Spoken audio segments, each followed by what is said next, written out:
Y está con nosotros una vez más el doctor Carlos Álvarez, el director de estudios sobre COVID-19 de la Organización Panamericana de la Salud y la Organización Mundial de la Salud en nuestro país. El doctor Carlos Álvarez también hace parte del grupo independiente de expertos epidemiólogos que acompañan las decisiones del Ministerio de Salud. Doctor Carlos, hemos hablado de vacunas, pero hemos hablado también que el virus no se ha ido.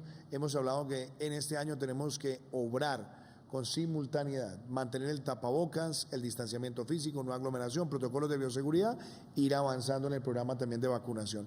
Y por supuesto, también seguir ejerciendo control epidemiológico en aquellos lugares que estaban rezagados porque no habían tenido picos anteriormente, en otros porque están teniendo presión sobre las UCIs, tanto de patologías convencionales como patologías relacionadas con COVID. Esa lectura de la acción integral, yo quisiera que usted se la comparta a las familias colombianas, al igual que su lectura sobre lo que hemos visto en los últimos días. Buenas tardes, presidente, ministro, colegas y colombianos. Lo que estamos viendo en esta segunda ola, pues es el reflejo de lo que hicimos, como nos decía muy bien el señor ministro, la última semana de diciembre. Recordemos que hay cosas que no sabemos del virus, pero ya hay muchas que sabemos del virus. Ya sabemos, por ejemplo, que una vez yo me expongo y me contagio, más o menos en una semana empiezo a presentar síntomas y más o menos a la semana siguiente un grupo de personas puede terminar hospitalizado y en cuidado intensivo. Es decir, las personas que están requiriendo UCI el 15, 16, 17 de enero son personas que desafortunadamente se contagiaron el 30, 31 o 1 de enero. Eso lo sabemos en este momento. También sabemos cómo son las medidas de autocuidado, sabemos cuál es el impacto de ponernos el tapabocas bien, sabemos cuál es el impacto de lavarnos las manos y especialmente el distanciamiento físico, y que no son excluyentes, sino que son acciones que se tienen que sumar. Es decir, vamos en el momento del autocuidado a hacer las tres cosas: lavado de manos, distanciamiento físico y específicamente tener el uso del tapabocas de forma correcta. No sirven las mímicas, eso lo hemos venido repitiendo, pero hay que hacerlo.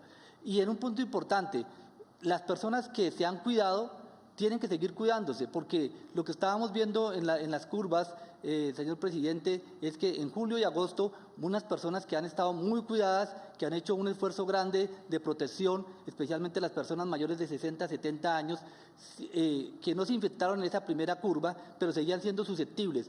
En el momento de noviembre y diciembre, cuando empieza a haber este segundo contagio, esta segunda circulación del virus, estas personas perdieron algunas de ellas, esas normas de autocuidado, y desafortunadamente es lo que estamos viendo en algunas ciudades, el incremento de personas de 60, 70 años que nuevamente empiezan a contagiarse y desafortunadamente llegando a cuidado intensivo. Entonces, bien importante que justamente, como usted lo mostraba también, la positividad, ese es extremadamente un indicador muy útil en epidemiología, porque nos muestra qué tanto el virus está circulando con nosotros, qué tanto es el riesgo de que si yo salgo a la calle, alguien que esté en la calle tenga el virus.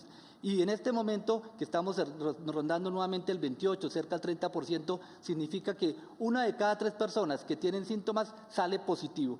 Y por esto, una recomendación adicional que quisiéramos hacer, señor presidente, es las personas que en este momento, con las medidas de restricción, tienen que salir a la calle. Sería muy bueno que, si tuvo alguna dificultad para cumplir el protocolo de autocuidado, cuando entre a su casa siga con tapabocas y especialmente siga protegiendo a estas personas que tienen mayor riesgo de complicarse.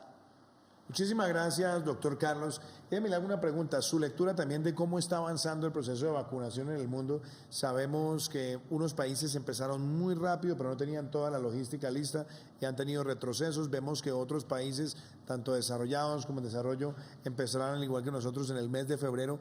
Pero la lectura que usted tiene de cómo está avanzando este proceso y cuál es, por ejemplo, la gran lección que deja un caso como el de Israel, doctor Carlos. Yo creo que definitivamente la vacuna es una de las herramientas que nos va a ayudar, no es el único, pero sí nos va a ayudar a salir de esta situación de crisis con la pandemia de COVID-19, pero la vacunación tiene que ser con un proceso correcto de alistamiento adecuado y también de priorización. Definitivamente ningún país del mundo tiene vacunas para toda su población, ni tampoco los fabricantes tienen para distribuir en todo el mundo. Y en ese escenario es claro que la priorización de las vacunas en los diferentes países, teniendo en cuenta, como lo decía el señor ministro, en el caso de Colombia, las personas que tienen más riesgo de complicarse y más riesgo de contagiarse, pues es extremadamente la estrategia correcta a nivel de los países que, como Colombia lo ha asumido y otros países que lo están haciendo. Ahora bien, si tenemos las vacunas, pero si no tenemos ese proceso de alistamiento y ese proceso de preparación, pues lo que va a pasar es lo que desafortunadamente le está pasando a algunos países en Europa, en el cual tienen las vacunas, pero desafortunadamente o no está preparada la población o la logística para hacerla. Creo que una experiencia exitosa hasta lo que llamamos de esta fase de vacunación, pues como usted lo manifiesta, es Israel. Creo que no es un secreto para nadie lograr rápidamente tener la logística y al mismo tiempo, una vez empieza a tener los biológicos, poderlo hacer de forma correcta.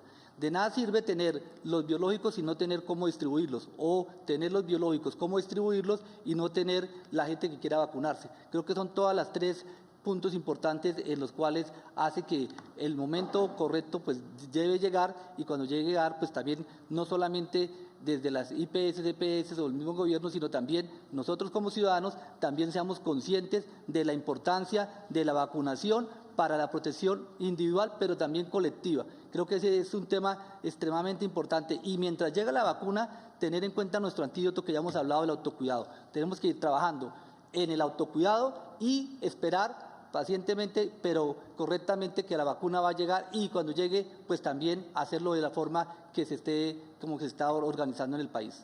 Dos preguntas, doctor Carlos, que se hacen muchas personas, y yo se las quiero hacer para que usted nos las aterrice desde el enfoque médico, pero también en el enfoque práctico.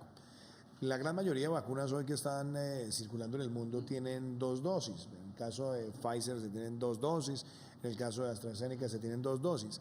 Y hay personas que dicen, bueno, me ponen la primera dosis, a mí me puede dar COVID entre la primera y la segunda, dejo de usar el tapabocas entre la primera y la segunda, ¿qué debe cambiar en el comportamiento entre la primera y la segunda dosis? Yo sé que en esto hay una gran reflexión médica, pero ¿usted cómo le contestaría a los colombianos y a cualquier persona que se haga esa pregunta?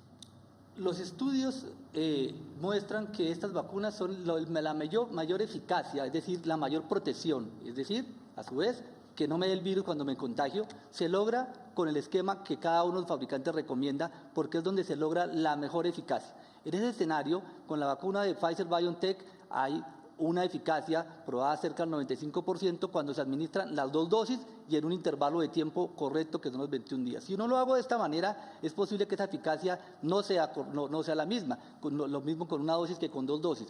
Mientras yo me vacune, la primera dosis, debo mantener mis medidas de autocuidado hasta que pase la segunda dosis y adicionalmente 1 o 2 semanas después. Y es bien importante tener en cuenta este concepto. Lo otro que es importante es que la eficacia de la vacuna ha demostrado que me protege a mí para que me dé el COVID-19, para que no me dé mejor.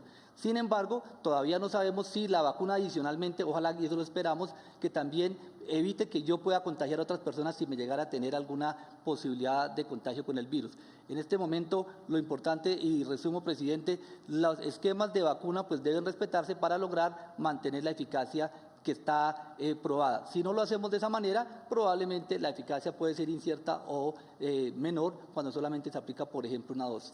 Y eso me lleva también a la segunda pregunta, porque basado en lo que han dicho desde la Organización Mundial de la Salud, la Organización Mundial de la Salud dice, mire, el 2021 preparémonos para estar todo el año con tapabocas, con distanciamiento, con protocolos de bioseguridad, y no estemos pensando que la vacuna inmediatamente ya nos libera a nosotros de esos hábitos. Cuando una persona ya ha recibido las 2 dosis de, por ejemplo, la vacuna de Pfizer o la dosis única en el caso de Janssen, la pregunta es, a partir del momento en que ya estoy vacunado, ya dejo de usar el tapabocas y ya me puedo sentir más relajado. Yo creo que cuando uno ve lo que ha dicho la Organización Mundial de la Salud, la respuesta es no. ¿Por qué ha sido ese enfoque también desde la Organización Mundial de la Salud? Presidente, porque, como lo decía, primero las vacunas no son 100% infalibles, es decir, que protejan a las 100 personas que se vacunan. Es decir, cuando dice 100% es que 100 personas se vacunan y 100 quedan protegidas.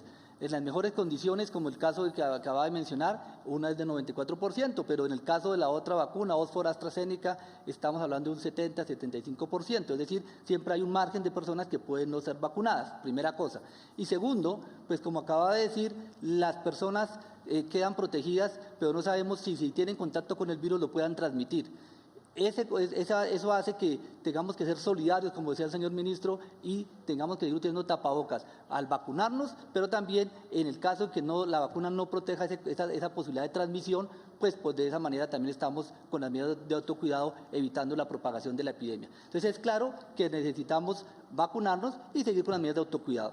Claro, entonces el mensaje yo creo que hay que tenerlo claro. La vacunación, importantísima, reduce la mortalidad, protege a la población, pero tenemos que hacernos claridad a la idea de que en el año 2021, por las mismas recomendaciones de la Organización Mundial de la Salud, debemos estar todo el año mentalizados al tapabocas, al distanciamiento físico, a no aglomeraciones y a seguir los protocolos de bioseguridad. ¿Es correcto entonces esa afirmación, doctor Carlos? Completamente de acuerdo, señor presidente, esa es la recomendación, mantener autocuidado y el momento que toque vacunarnos correctamente.